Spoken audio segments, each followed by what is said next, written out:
समुद्र पार हो गया।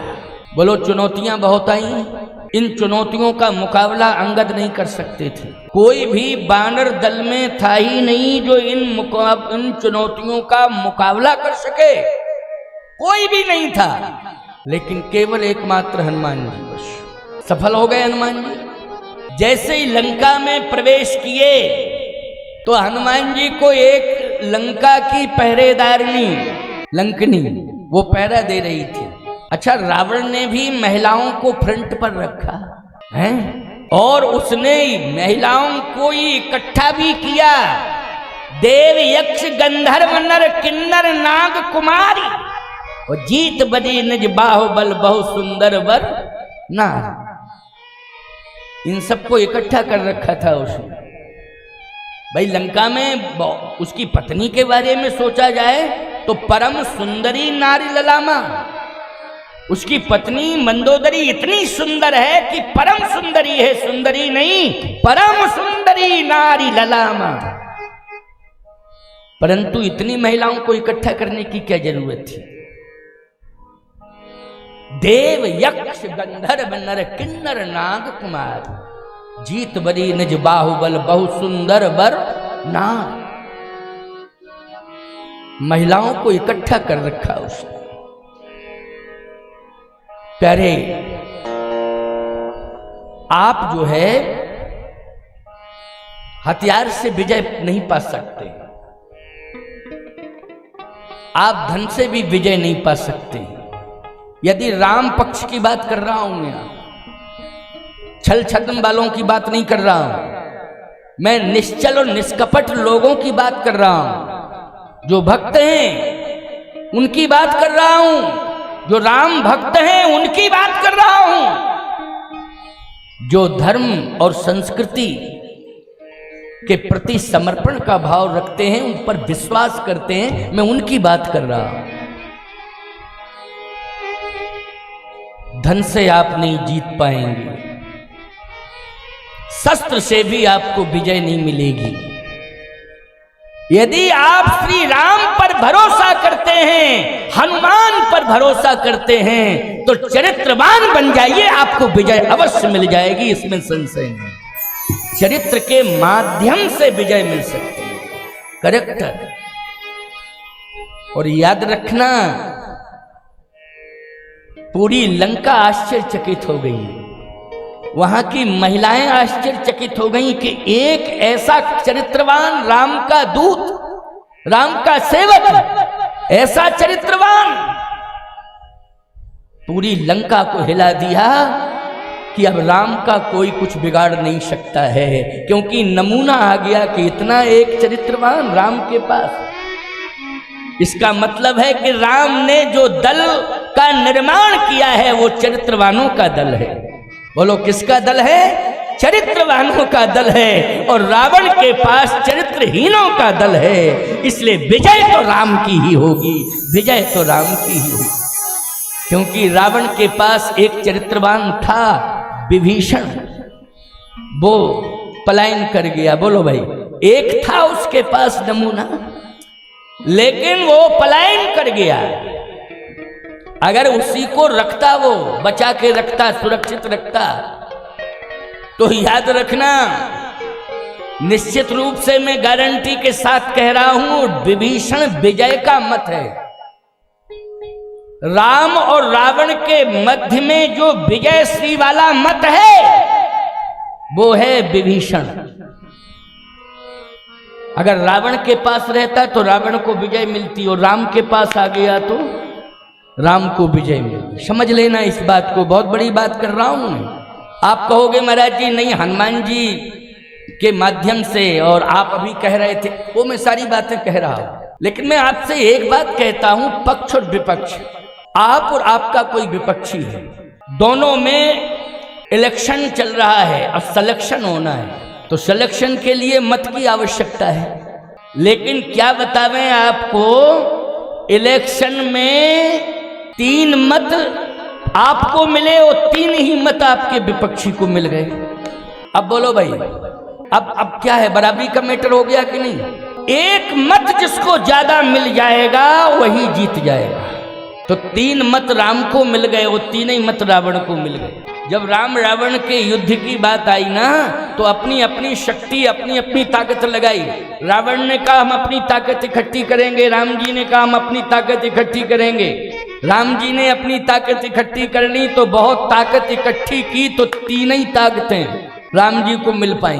और रावण ने पूरी ताकत लगाई तो रावण को 3 ताकतें मिल गई। एक बात आपको बतावें, वो 3 ताकतें कौन हैं? रावण के पास 3 ताकतें हैं। एक तो सुलोचना जैसी महान सत्य, ये ताकत है, और सुलोचना के कारण उसका पति मेघनाद ताकतवर है।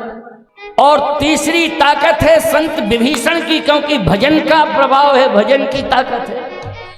विभीषण के पास किसकी ताकत है? भजन की ताकत है। ये भी तो ताकत ही है।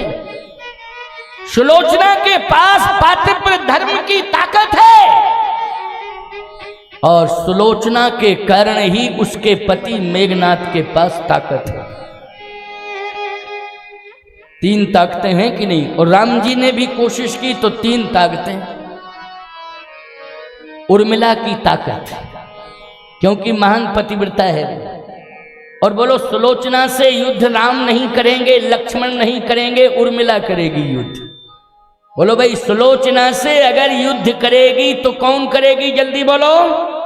उर्मिला करेगी। नारी से कहीं पुरुष लड़ता है, नारी से नारी ही लड़ती है, और बराबरी की टक्कर है। लेकिन उर्मिला जी के पास जो पातिव्य धर्म है ना, जो तप की ताकत है, पातिव्य धर्म के तप की, वो अधिक पड़ गई, और सुलोचना के पास ताकत कम पड़ गई, उर्मिला के पास अधिक हो गई।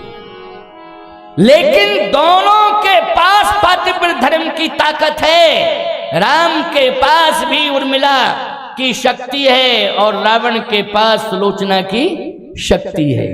गरज रहे हैं दोनों।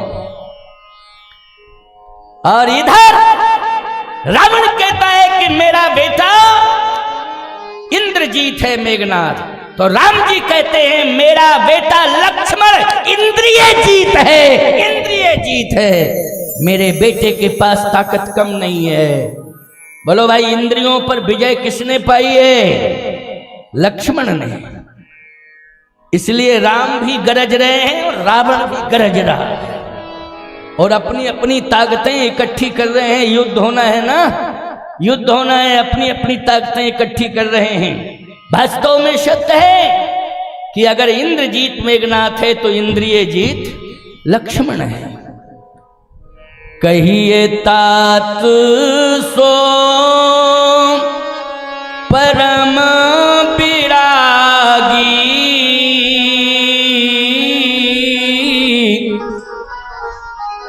तृण सम सिद्ध 3 गुण त्यागी, नींद नारी भोजन पर हरई। नींद नारी भोजन, ये काम मेघनाद नहीं कर पाया। ना मेघनाद ने नींद छोड़ी, ना मेघनाद ने पत्नी का त्याग किया, और न ही मेघनाद ने भोजन का त्याग किया। लेकिन लक्ष्मण ने बोलो 14 साल के लिए पत्नी का त्याग किया, निद्रा का त्याग किया, और भोजन का त्याग किया है। नींद नारी भोजन पर हरई। बोलो, ये कार्य जिसने इंद्रियों पर विजय पाली हो वही ये कार्य कर सकता है, दूसरे की बस की बात नहीं है।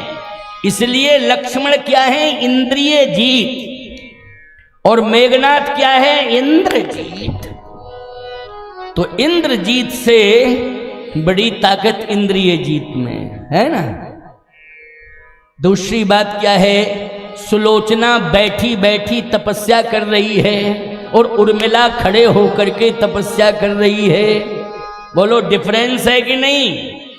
सुलोचना तप तो कर रही है, लेकिन बैठे बैठे तपस्या कर रही है, और उर्मिला 14 साल बैठी नहीं है, खड़े होकर के तपस्या कर रही है। बोलो, अंतर है कि नहीं? अंतर।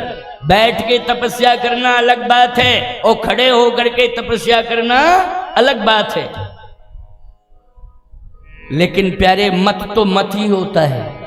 क्यों भाई, होता है कि नहीं होता है? चाहे 18 साल के लड़के का मत हो और चाहे 28 साल के लड़के का मत हो, चाहे 58 साल के व्यक्ति का मत हो और चाहे 158 साल वाले बूढ़े का मत।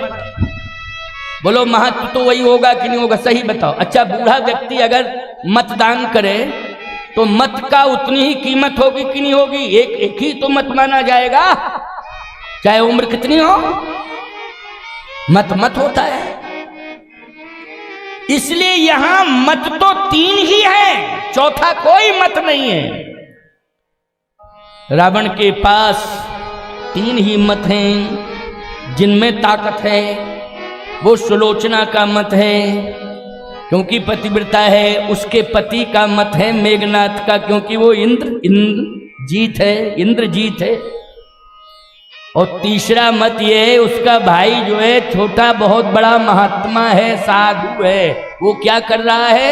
भजन कर रहा है, रात दिन भजन, रात दिन भजन। ये भी तो ताकत है भजन की। बोलो भाई, भजन की बहुत बड़ी ताकत होती है, याद रखना। हाँ, इसलिए ये मत सोचा करो कि हमारा गांव तो पूरा का पूरा शराबी है, अब हम क्या करें रह के, इसलिए छोड़ो। नहीं, उन्हीं के बीच में भजन करो और भजन करके दिखाओ। तुम उन्हीं के बीच में भजन करके दिखाओ, तब तो बहादुरी मानी जाएगी। क्यों मानी जाएगी कि नहीं है? और छोड़ छाड़ के भग गए तो याद रखना, हर गांव में देवता होता है। गांव का देवता वो कहेगा एक सहारा था हमारा, वो भी चला गया, इतना कमजोर हो गया, उसको मेरे ऊपर विश्वास नहीं हुआ। इसलिए कभी भी प्रतिकूल वातावरण में भजन बंद नहीं करना चाहिए। कभी भी प्रतिकूल वातावरण में अच्छा काम बंद नहीं करना चाहिए। कभी भी प्रदूषित वातावरण में धर्म कर्म सत्कर्म बंद नहीं करना चाहिए, करते ही रहना चाहिए। तभी बहादुरी मानी जाएगी, तभी विशेषता मानी जाएगी, याद रखना। इसलिए महात्मा लोग ऐसी जगह जाके भजन करते थे जहां कोई अनुकूलता सुविधा नहीं रहती थी, वहां कोई सुविधा। और आपको बता दें, आप कहते हो कि एकांत में भजन महात्माओं ने किया। बड़े बड़े सिंह, बड़े बड़े हिंसक जीव जंतु रहते थे, याद रखना। मनुष्यों की कौन कहे, सिंह, बड़े बड़े बाघ जो हिंसक थे, वो लोग रहते थे कि नहीं रहते थे उस समय? उनके बीच में बैठ के भजन किया है। भजन कर रहे हैं, सिंह दहाड़ रहा है, पीछे से बाघ आके मुंह फुला रहा है, लेकिन महात्मा जो है डरे नहीं, नेत्र बंद किए हैं, भजन कर रहे हैं। और भजन का इतना बड़ा प्रभाव कि चारों तरफ एक सुरक्षा की दीवार खड़ी हो गई भजन के प्रभाव से। सिंह दहाड़ते दहाड़ते चला गया और बाघ जो है मुंह बंद करके भाग गया कि यहां खाने पीने का कोई इंतजाम है नहीं। क्यों भाई? इसलिए बाघ भाग गया, सिंह भाग गया, लेकिन महात्मा स्थान छोड़ करके नहीं भागा। जब तक तपस्या पूरी नहीं हो गई तब तक भागा ही नहीं साधु। ये भजन का प्रभाव है। किसका प्रभाव है? भजन का प्रभाव है।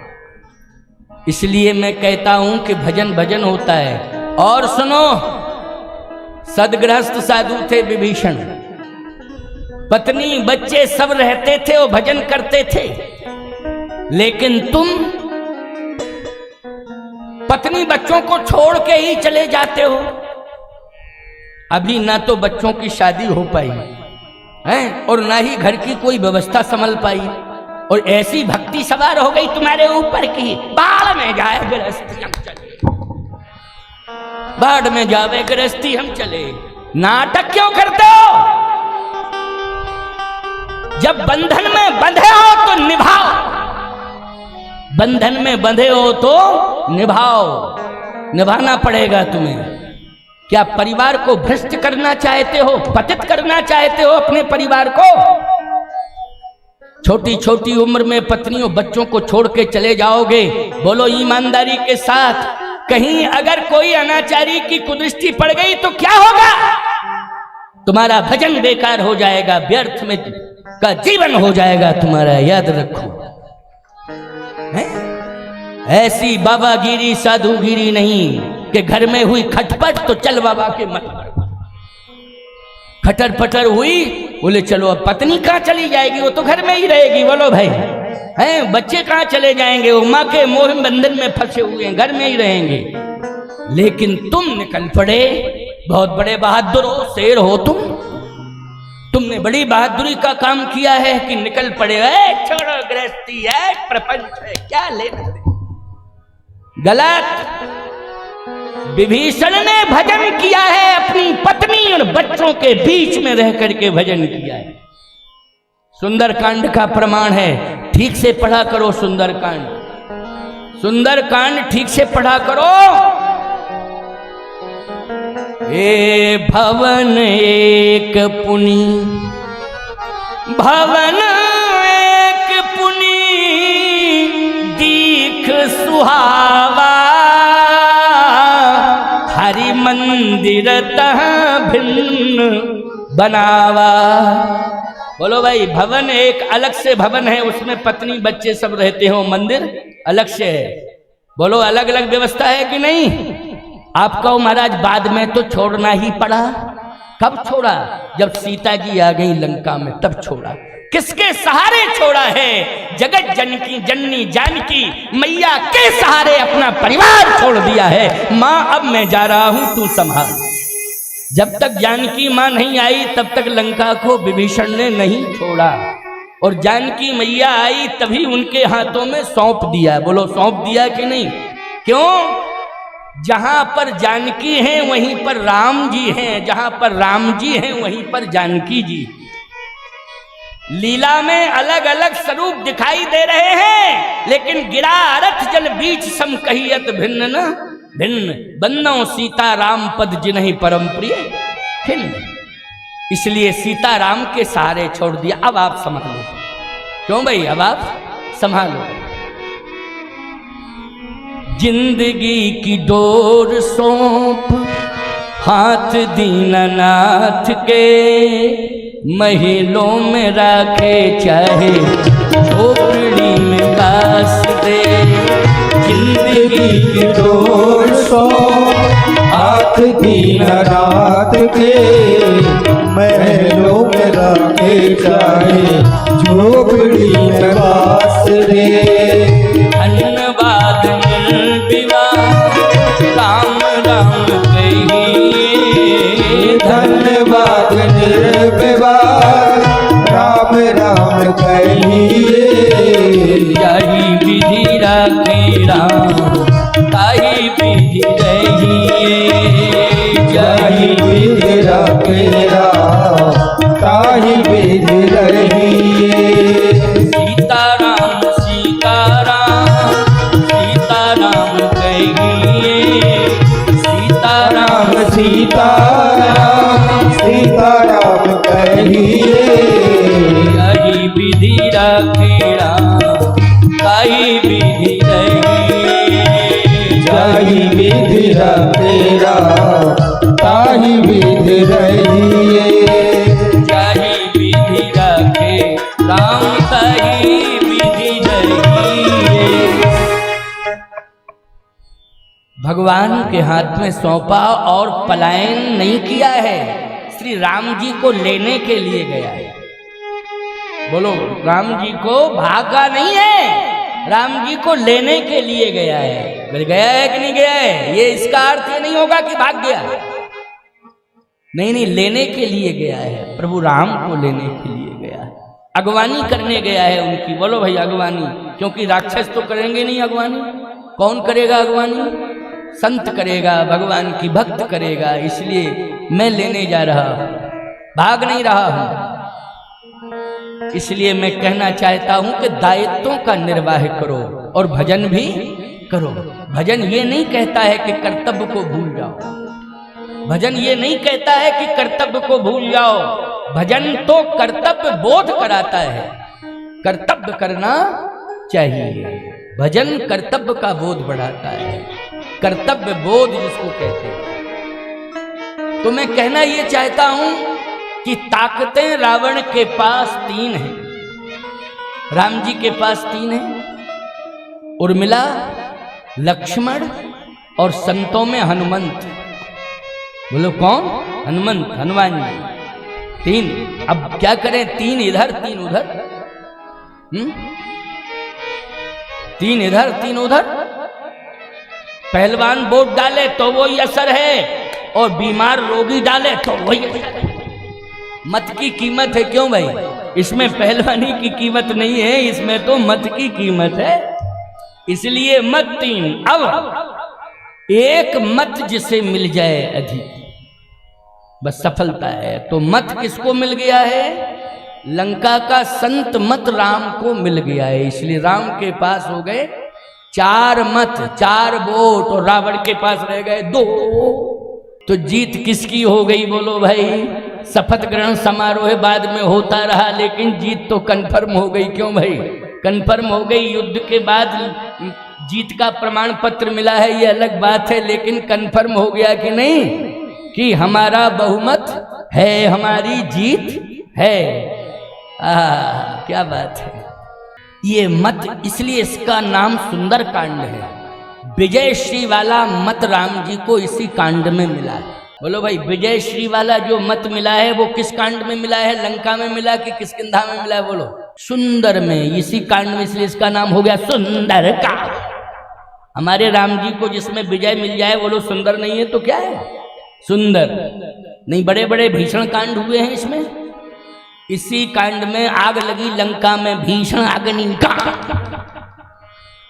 बोलो भाई, इसका नाम हो जाना चाहिए था भीषण अग्नि कांड, लेकिन नहीं नहीं नहीं, सुंदर कांड। पूरी लंका जल के खाक हो गई। बोले सुंदर कांड, सुंदर कांड। विजयश्री वाला मत मिला है राम जी को, इसी कांड में मिला, इसलिए इसका नाम है सुंदर कांड। विभीषण की शरणागति, बोलो किस कांड में हुई है? विभीषण की शरणागति सुंदर कांड में ही हुई है। मत जो विजयश्री वाला था वो इसी कांड में राम जी को प्राप्त हुआ है। अब एक बात और सुन लो, बड़ी अच्छी बात है, क्योंकि बहुत सारे प्रसंग हैं, बहुत, अभी तो ग्रंथ ही, कांड ही बहुत हैं, और बड़े बड़े कांड हैं, ऐसा नहीं। क्या करें, लेकिन समय हो रहा है और 2 बजे से ज़्यादा नहीं खींचेंगे, क्योंकि फिर भंडारा तो इतनी ज़्यादा मात्रा में सिद्ध हो गया है, रखा है कि वो सब पाएंगे आप और पवाएंगे आप, और ये देर तक चलेगा। स्थान चूंकि यही है, बात ये ना, धूप में कहाँ बैठेंगे लोग? बोलो भाई। थोड़ा शीतलता आ जाएगी, 6 बजे के बाद मैदान में बैठ जाएंगे लोग, लेकिन अभी भोजन तो छाया में ही होगा, और यही पर्याप्त स्थान है।